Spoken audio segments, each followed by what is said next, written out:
सपा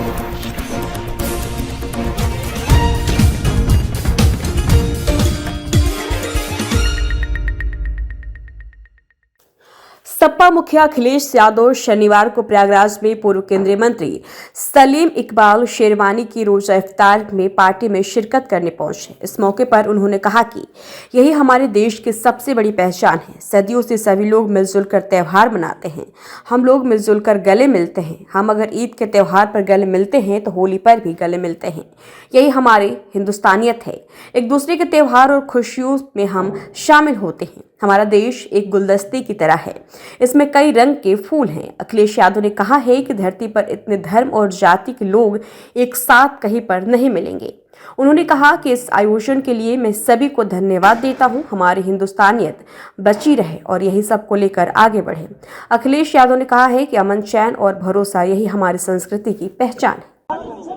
यही हमारे देश की सबसे बड़ी पहचान है कि हमारे अपने सब लोग मिलकर के सदियों से इसी तरह मिलजुल करके लोग रहे हैं।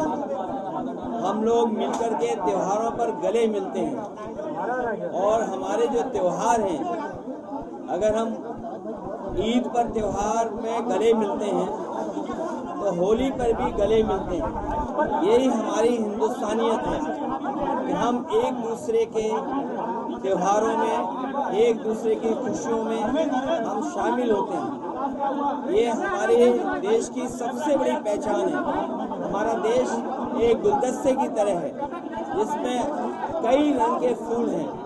शायद धरती पर इतने धर्म, इतनी जाति के लोग एक साथ रहने वाले कहीं नहीं मिलेंगे जो हमारे हिंदुस्तान में रहते हैं। और फिर प्रयागराज में ये शुभ कार्यक्रम में, एक अच्छे कार्यक्रम में, एक गले मिलने के कार्यक्रम में, एक दूसरे से परिचय और हमारे एक दूसरे के खुशी में शामिल होने का, और वो भी त्रिवेणी में संगम शहर में प्रयागराज में, मैं धन्यवाद देता हूँ।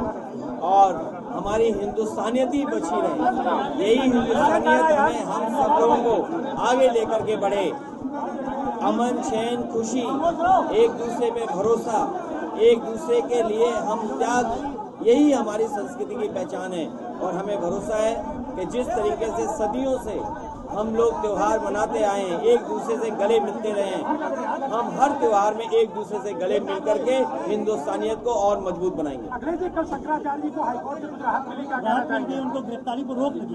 मैं धन्यवाद देना चाहता हूं और ये हमें उम्मीद थी कि कोर्ट से उन्हें न्याय मिलेगा, लेकिन हमें आपको सबको सावधान रहना चाहिए। ये बीजेपी की साजिशें इतनी है कि हर कदम पर वो अपने विरोधी को झूठे मुकदमों में फंसाते हैं। न केवल यहाँ पर हमारे पूज्य शंकराचार्य जी को न्याय मिला है, बल्कि दिल्ली में भी पूर्व मुख्यमंत्री अरविंद जी को भी, उनको भी न्याय मिला है। 2027 के चुनाव में क्या तैयारियां हैं? 2027 में समाजवादी पार्टी की और पीडीए की सरकार बनने जा रही है।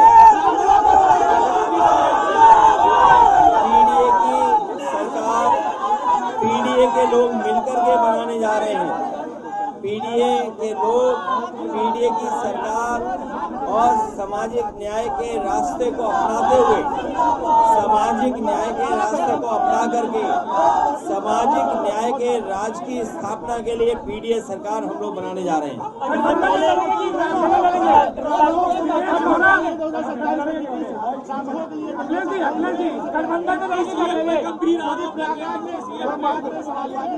ब्राह्मण जो है एक बड़ी लॉबी प्रयागराज में समाजवादी के काम करती है, उसको लेकर किस तरह से? मैं अपने पत्रकार साथी से कहना चाहता हूँ, बहुत महत्वपूर्ण सवाल उठाया उन्होंने। पूजनीय शंकराचार्य जी के हम लोग साथ हैं और सब लोगों को उनके साथ आ जाना चाहिए। उनको सम्मान दिलाने के लिए उनके साथ जो जिस तरह का व्यवहार हुआ है, उन्हें पीड़ित किया गया, दुखी किया गया, अपमानित किया गया, तो उसके साथ हम सब लोग आए। अब जो पीड़ित, दुखी, अपमानित होगा वो कोई होगा, हम उसके साथ हैं। 2027 में आप सरकार को चला रहे हैं, इससे पहले भी आप राजनीति ये इलाहाबाद था, अब कुछ और हो गया, क्या इलाहाबाद फिर होगा? अच्छा, अभी मुख्यमंत्री भाई पीछे आओ यार। प्रयागराज, इलाहाबाद, त्रिवेणी संगम, हम इतिहास बना सकते हैं। इतिहास बदलता नहीं है, इतिहास नहीं बदलता और ज्योग्राफी नहीं बदलती, ज्योग्राफी नहीं बदलती, इतिहास नहीं बदलता। हम कितना भी नाम बदल लें, लेकिन इलाहाबादी अमरूद रहा है। अभी प्रयागराज अमरूद नहीं बन पाया है। विदेश दौरे के बारे में क्या कहेंगे? मुख्यमंत्री विदेश दौरे पे थे। हमारी संस्कृति और हमारे यहाँ परंपरा ये है कि हम विदाई के बाद घूमने जाते हैं, विदाई के बाद कहीं घूमने जाते हैं। ये पहली सरकार है, हमारे मुख्यमंत्री हैं जो विदाई से पहले ही घूमने चले गए।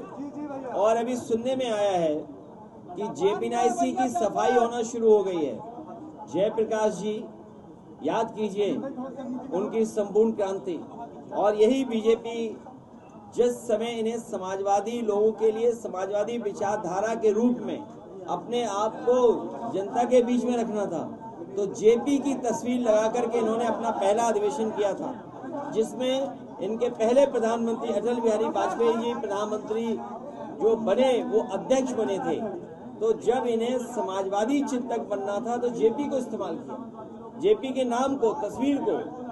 आज JP की सफाई हो रही है वहाँ पर JPNIC की। ये साबित करता है कि अभी अंदर फिर बाहर और अंदर, उसके बाद सरकार जाने वाली है। उत्तर प्रदेश में महंगाई बहुत है, इसके लिए क्या कहेंगे? बीजेपी हटेगी तो महंगाई कम होगी, बीजेपी हटेगी तो रोजगार मिलेगा।